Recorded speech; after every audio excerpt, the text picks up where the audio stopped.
নমস্কার বন্ধুরা, ভৌতিক রহস্য চ্যানেলে তোমাদের সবাইকে স্বাগত। আজকে তোমাদের জন্য আমি নতুন গল্প নিয়ে এসেছি। গল্পটি হলো বিভূতিভূষণ বন্দ্যোপাধ্যায়ের রচিত পুরনো কথা। তাহলে চলো তাহলে সরাসরি গল্পে আমরা প্রবেশ করি। বাল্যে সর্বদাই দেখতুম বাবার সঙ্গে ঠাকুমার ঝগড়া বিবাদ চলছে। এই কারণ কিছু বুঝতাম না। আমার বয়স তখন 7 বছর।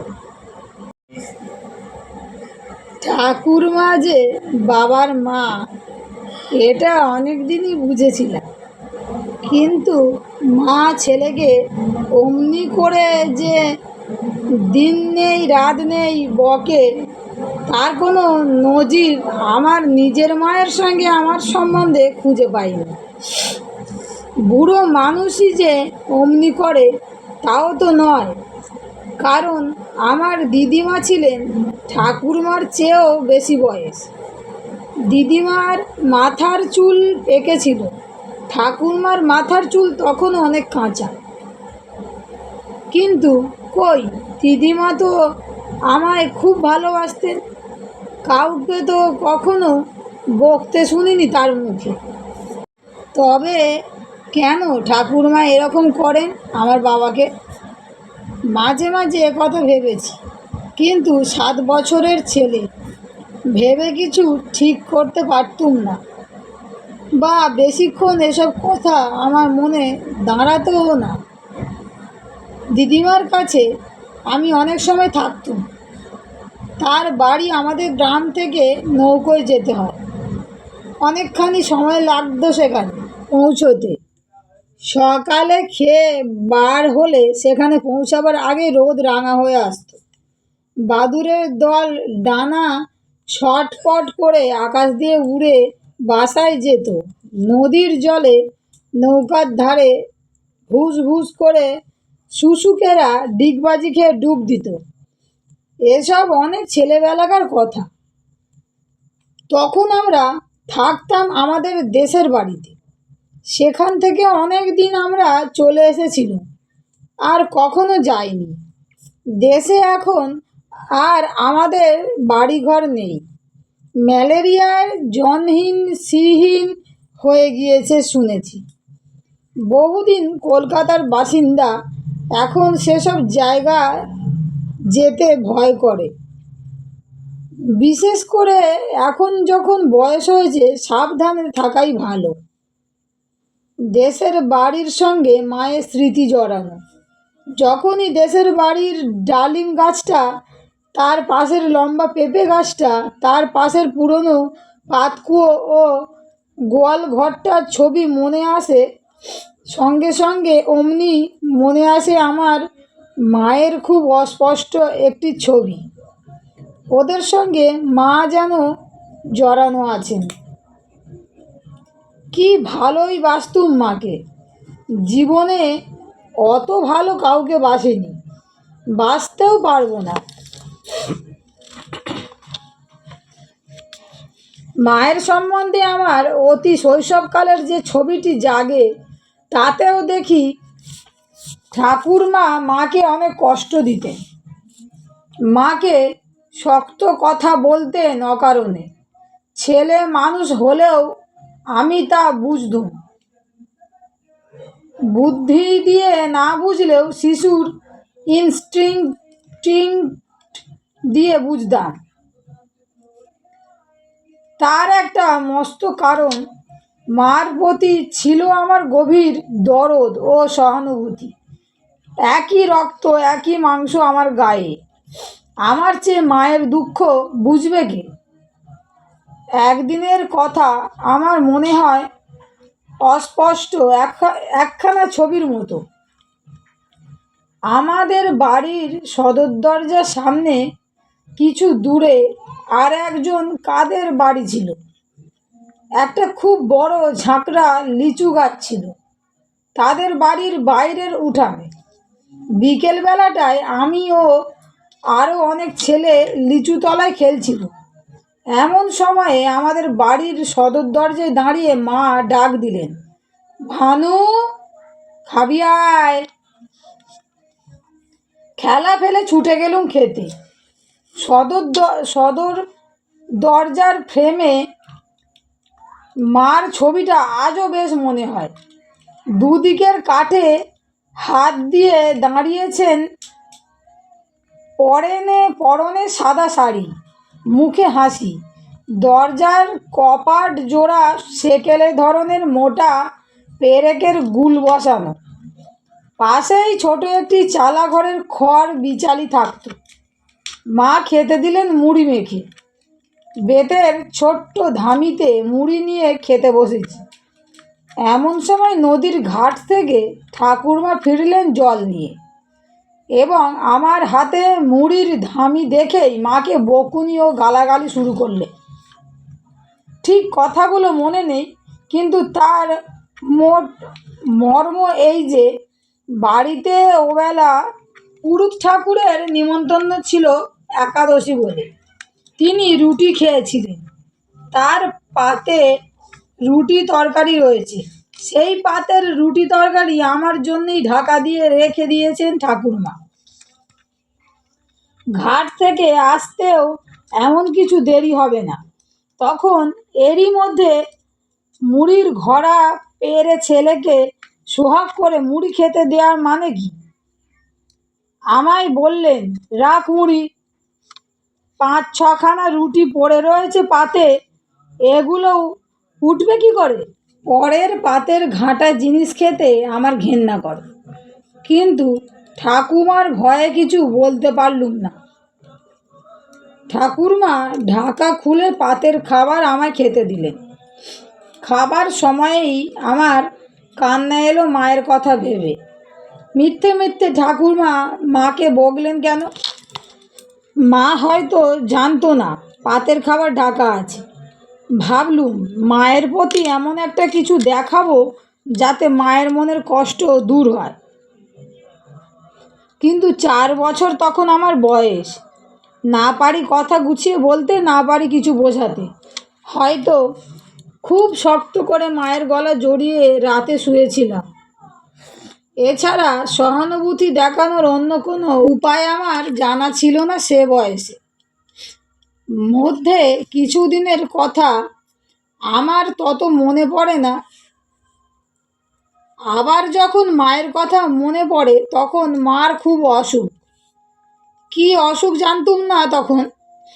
নিচের একটা ঘরে মা থাকতেন।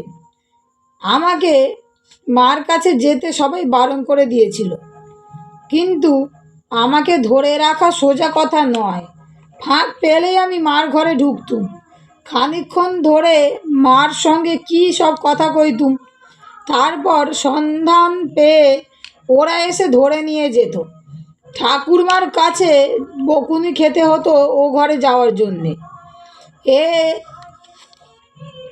এরকম চলল 2-10 দিন নয়, অনেক কয়েকদিন।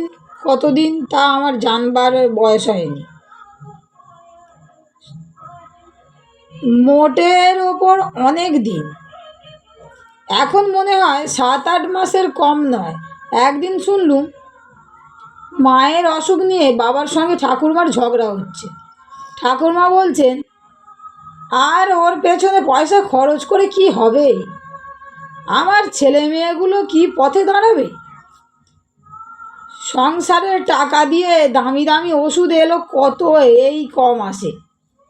তাতে কিছু যখন হলো না, তখন আর আমি বেশি টাকা খরচ করতে দেব না। বাবা বলছেন, তা বলে একটা মানুষ বিনা চিকিৎসায় মরবে চোখের সামনে? ঠাকুরমা বলেন, চিকিৎসা কম হয়নি কিছু, এখনও তো চিকিৎসার ত্রুটি নেই, কিন্তু আর আমি তোমায় টাকা দেব না। যে বাঁচবে না তার পেছনে আর কেন টাকা খরচা করছো? সেদিন বুঝলুম মার অসুখ খুব গুরুতর।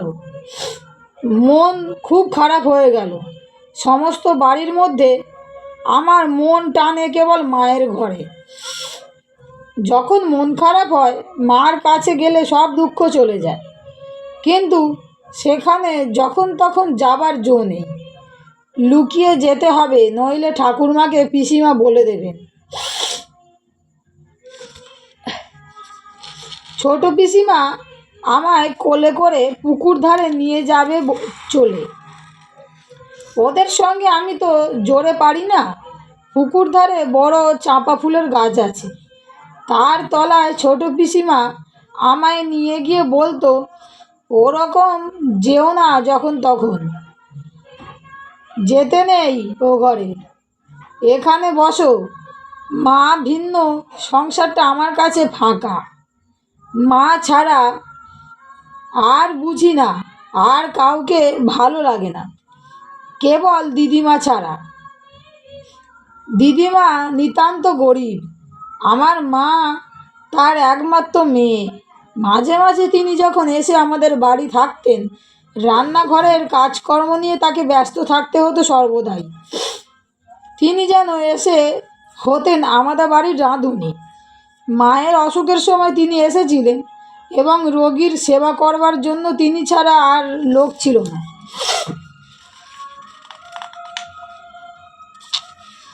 মায়ের খাওয়ার আলাদা একখানা থালা, গেলাস ও বাটি। দিদিমা থালা বাটি রান্নাঘরের দাওয়ায় পেতে দাঁড়িয়ে থাকতেন মায়ের ভাতের জন্য। মায়ের ঘরে থাকতেন বলেই বোধহয় ইদানিং তাকেও আমাদের ঘরের দোরে উঠতে দেয়া হতো না। মায়ের ঘরে দিদিমা যা কিছু করবার সব করতেন, এজন্যে তাকে কেউ ছুতো না। তিনি ভাত খেতেন রান্নাঘরের দাওয়ায় বসে, নয়তো উঠানে পেয়ারা তলায় বসে। তিনি থাকতেন এ বাড়িতে চোর হয়ে। মায়ের অসুখের কি ওষুধপত্র নিয়ে কথা বলতে যেতে ঠাকুরমার কাছে তাকে কতবার বকুনি খেতে হয়েছে। ঠাকুরমা বলতেন, অত যদি দরদ মেয়ের ওপর, নিজের বাড়িতে নিয়ে গিয়ে চিকিৎসাপত্র করোগে। জামাইকে দিনরাত ছপাচ্ছ হুগলি থেকে, ডাক্তার আনতে পয়সা দেবে কে? তোমরা কি একটা মোটে মেয়ে সস্তায় ছেড়ে ফেলে দিয়েছে? আমার এখনও আইবুড়ো মেয়ে ঘরে, তোমার মেয়ের জন্য তাকে তো আমি জলে ভাসিয়ে দিতে পারি নে। যে কটা টাকা আছে তা এখন তুলে রেখে দিতে হবে ওর ঘর বর দেখতে দিতে। এতে তোমার মেয়ের ভাগ্যে বাবু যা থাকে। দিদিমাকে কতদিন পুকুর ঘাটের তলায় বসে একা হাপুস নয়নে কাঁদতে দেখেছি। এরকম কতদিন যে কাটলো, কতদিন যে মায়ের ঘরে যেতে পারলুম না। মা দিন দিন যেন বিছানার সঙ্গে মিশে যেতে লাগলেন। মায়ের ঘরের দোর সর্বদাই বন্ধ। আমি জানলা দিয়ে উঁকি মেরে দেখতুম মা একা ঘরের মধ্যে বিছানায় অঘোর হয়ে অচৈতন্য হয়ে শুয়ে। দিদিমা হয়তো মায়ের ছাড়া কাপড় কাচতে গিয়েছেন। আমি আস্তে আস্তে ডাকতুম, ও মা, মা। তারপর দৌড় ঠেলে ঘরে ঢোকার চেষ্টা করত। অমনি ছোট পিসিমা কোথা থেকে এসে আমায় ছোঁ মেরে নিয়ে যেতেন। বাবা, কি দোষী ছেলে! এক দণ্ড যদি চোখের আর করবার জো আছে। ঘুরছেন সর্বদা মার কাছে যাবার জন্যে। বারণ করে দিয়েছি না তোমায়? ঠাকুরমা চেঁচিয়ে বলে উঠতেন, দে আচ্ছা করে দুঘাত কষিয়ে। পরের হলো খায় বোন পানে ধায়। যতই করো, ছেলের সর্বদাই মা মা আর মা। সীমা মাকে সত্যিকারের ভালোবাসতে। তার বিয়ে হয়েছিল এই গাঁয়ে।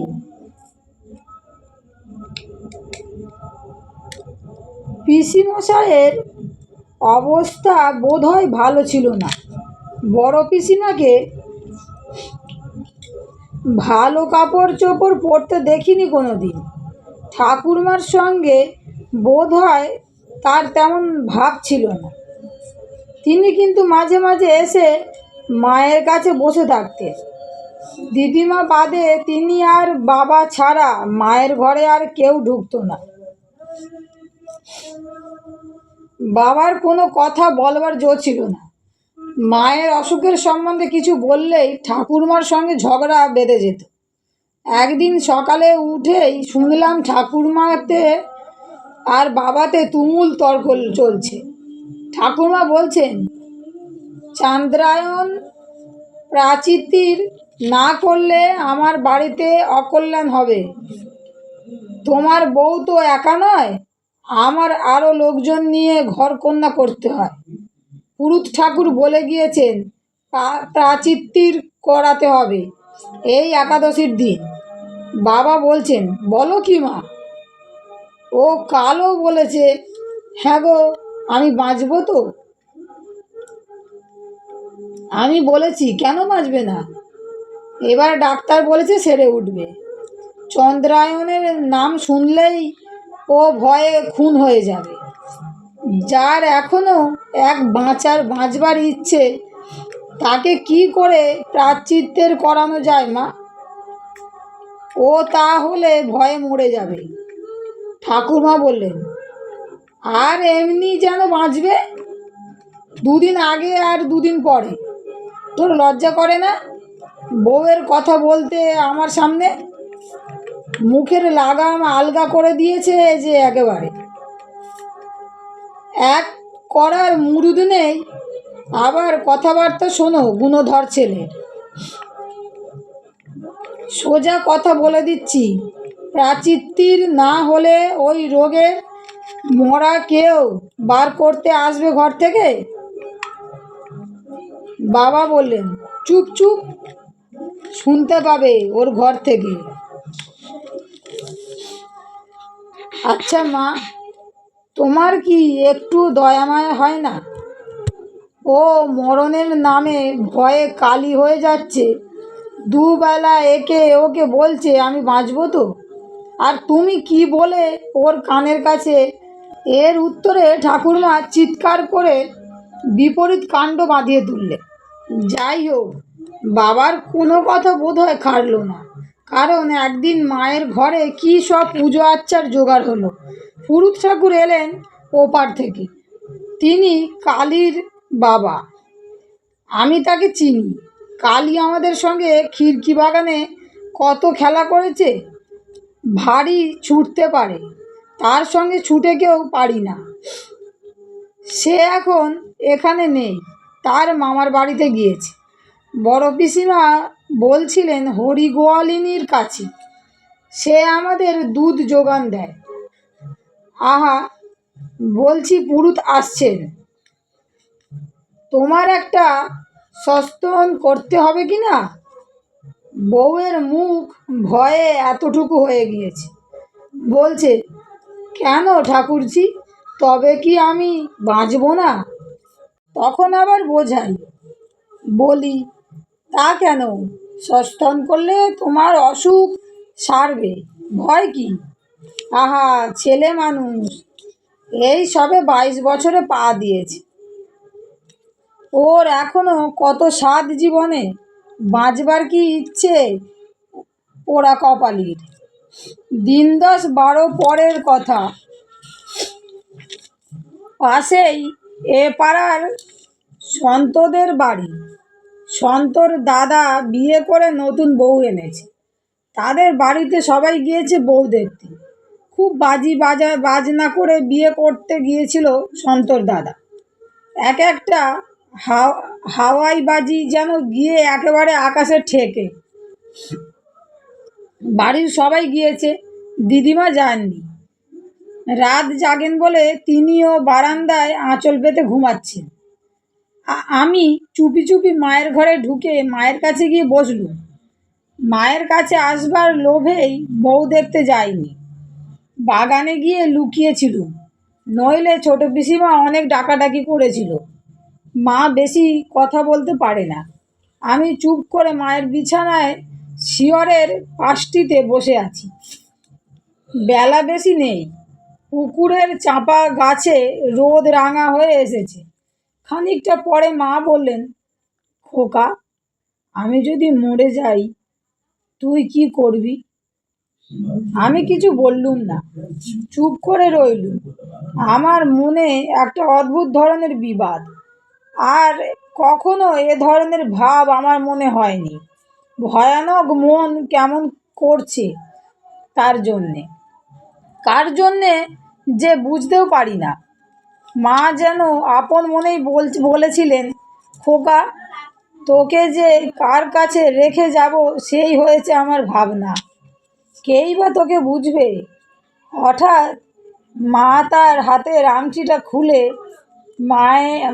আমায় দিয়ে বললেন, যা, এটা লুকিয়ে রেখে দিকে যা, ওরা তোকে কিছু দেবে না, এটা দিয়ে কিছু মিষ্টি টিষ্টি কিনে খাস, তুই ভালোবাসিস পাকান্ন মিঠাই, তাই খাস, কাউকে দেখাসনি। আমার বন্ধু চুপ করলো। আমার চোখে জল এলো। বহুকাল আগেকার এক রোগজীর্ণ তরুণী মায়ের ছবি মনে এলো। অসহায় বন্ধুহীন সংসারে যার একমাত্র অবলম্বন ছিল 6 বছরের ছেলেটি আর এক দুর্ভাগ্য স্বামী। আমার বন্ধু এখন খুব বড়লোক, অনেকগুলো কয়লার খনির মালিক। তার সার্কুলার রোডের বাড়িতে বসে চা পানের পরে সন্ধ্যাবেলা আমার কথা বলছিল। তারপরে তিনি ওপরের গল্পটা বললেন। খানিকটা চুপ করে থেকে আমি বললুম, তারপর কি হলো? রাতে কি হয়েছিল আর জানি না। ওরা এসে পড়বার পরেই আমি ঘর থেকে পালিয়ে গিয়েছিল। তারপর ঘুমিয়ে পড়ি। ভোরে উঠে মাকে আর দেখিনি। আমার ছেলেবেলাকার মা রাতের মধ্যেই অদৃশ্য হয়ে গেলেন। এই রকম সন্ধ্যায় আবার সেই কতকাল আগের কথা, সেই সন্ধ্যাটি আমার মনে আসে। বন্ধুরা, গল্পটা এখানেই শেষ। গল্পটা তোমাদের কেমন লাগলো অবশ্যই জানাবে। আর গল্পটা যদি ভালো লাগে তাহলে বন্ধুদের সঙ্গে শেয়ার করে দিও। আর আমার চ্যানেলটিকে সাবস্ক্রাইব করে লাইক করে আমার পাশে থেকো আরও নতুন গল্প শোনার জন্য। তাহলে আবার দেখা হচ্ছে নতুন কোনো গল্পে। আজকের মতো বিদায়।